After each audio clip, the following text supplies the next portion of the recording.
मित्रांनो नमस्कार।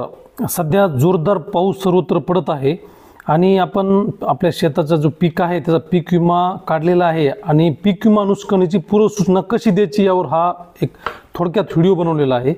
सर्व शेतकरी बांधवांना विनंती आहे की आपण जर खरीप हंगामात पीक विमा भरला असेल तर पिकाचे नुकसान जास्तीच्या पावसामुळे झालेले असल्यास एक्सेस रेनफॉल किंवा इनंडेशन किंवा हेवी रेनफॉल या पर्याय निवडूनच पीक विमा कंपनीस पूर्वसूचना द्यावी।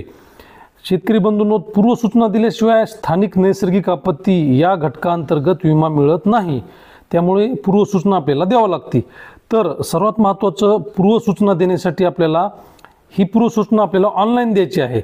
म्हणून आपल्याकडे आपल्या अँड्रॉइड मोबाईलमध्ये क्रॉप इन्शुरन्स हे ॲप आपल्याला डाउनलोड करायचं आहे। मित्रांनो, आपल्याला क्रॉप इन्शुरन्स या ॲपवर ऑनलाईन तक्रार देण्यासाठी गूगल प्ले स्टोअरवरून क्रॉप इन्शुरन्स हे ॲप डाउनलोड करायचं आहे। ॲप डाउनलोड केल्यानंतर आपल्याला या प्रकारे समोर आपल्याला स्क्रीनवर दिसेल। तर आपण ॲप ओपन केल्यानंतर आणि आपल्याला सर्वात महत्त्वाचं म्हणजे आपल्याकडं जो आपण पीक विमा भरलेला आहे त्याची पावती आपल्याकडे आवश्यक असते, कारण आपल्याला तो नंबर, पावतीचा क्रमांक जो आहे तो आपल्याला इथं भरावा लागतो। दुसरी गोष्ट म्हणजे एक मोबाईल नंबर लागतो आणि त्याला एक OTP येणार असतो, त्यामुळं नेटवर्कमध्ये राहून पावतीसोबत घेऊनच आपल्याला ही प्रोसेस करायची आहे आणि तेही शेतात जाऊन।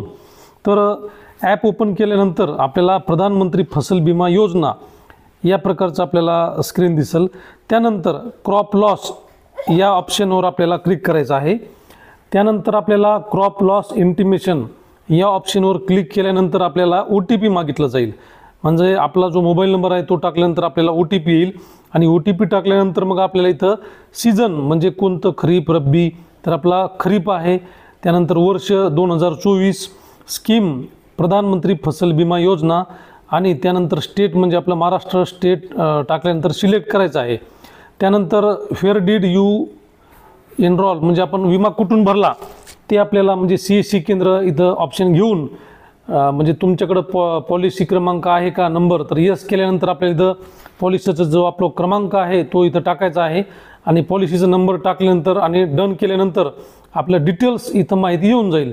म्हणजे आपण जो आपला विमा भरलेला आहे पीक विमा त्याचा नंबर, त्यानंतर कोणत्या पिकाचा विमा भरलेला आहे तर त्या चौकोनामध्ये आपल्याला क्लिक करायचं आहे। क्लिक केल्यानंतर एक सर्वात महत्त्वाचं, तिथं शेतकरी नेहमी चुकतात। तर इथं आपल्याला जो आता सध्या अतिवृष्टी झालेली आहे त्यामुळं एक्सेस रेनफॉल किंवा आपण म्हणतो ना की इनंडेशन म्हणजे खूप जर आपल्या शेतामध्ये पाणी साचलं असेल तर इनंडेशन या ऑप्शनला आपल्याला क्लिक करायचं आहे। त्यानंतर डेट ऑफ इन्सिडेंट म्हणजे किती तारखेला पाऊस पडला किंवा आजची आपण ज्या दिवशी तक्रार करतो ती तारीख टाकायची आहे। त्यानंतर status of crop at the time of incident म्हणजे पिकाची परिस्थिती, पीक कापलेलं आहे का उभा आहे। शेतकरी बंधूंनो, आपण जे ॲप चालवतो तेव्हा आपण लँग्वेज इंग्लिश, ज्याला जमत असेल त्यांनी इंग्लिश घ्यावी, ज्याला मराठी जमत असेल त्यांनी मराठी घ्यावी, दोन्हीसुद्धा आपल्याला ऑप्शन मिळतात। तर स्टँडिंग क्रॉप आहे सध्या त्यामुळे स्टँडिंग घ्यायचं। एक्सपेक्टेड लॉस इन पर्सेंटेज म्हणजे आपल्या पिकाचं नुकसान किती टक्के झालेलं आहे, तर आपल्याला जे वाटेल किंवा 80-90 जे काही टक्के नुकसान होऊ शकते तेवढे टक्केवारी लिहायची आहे। त्यानंतर आपल्या पिकाचा आपल्याला तिथं स्पॉटवर फोटो घ्यायचा आहे आणि जमलंच तर आपल्याला तिथं व्हिडिओसुद्धा काढता येईल, कंपल्सरी नाही। तर हे केल्यानंतर आपल्याला तिथं सबमिट नावाचं बटन येतं आणि सबमिट केल्यानंतर मग आपला जो पूर्ण फॉर्म हा सबमिट झालेला आहे तो सबमिट केल्यावर आपल्याला एक डॉकेट ID येत असतो। मित्रांनो, हा डॉकेट ID म्हणजेच आपली रिसिप्ट आहे। आपल्याला भविष्यामध्ये ती रिसिप्ट कामी येत असते, त्यामुळे डॉकेट ID जपून ठेवा। शेतकरी बंधूंनो, 2024 यावर्षी एक अत्यंत महत्त्वाचा बदल शासनाने पीक विमा योजनेमध्ये केलेला आहे। पूर्वी कसं होतं की सुरुवातीला पीक लहान असायचं तेव्हा जर तक्रार केली तर कमी नुकसान भरपाई मिळायची, म्हणजे बियाणे, पेरणी वगैरे, आणि जेव्हा शेवटी पीक काढणीच्या अवस्थेत असताना तक्रार केली तर जास्त भरपाई मिळायची। ही तफावत यावर्षी रद्द केलेली आहे। म्हणजे आपण पेरणी झाल्यानंतर 1 महिन्याने तक्रार केली किंवा पीक कापणी केल्यानंतर तक्रार केली तरी भरपाई ही पूर्ण मिळणार आहे।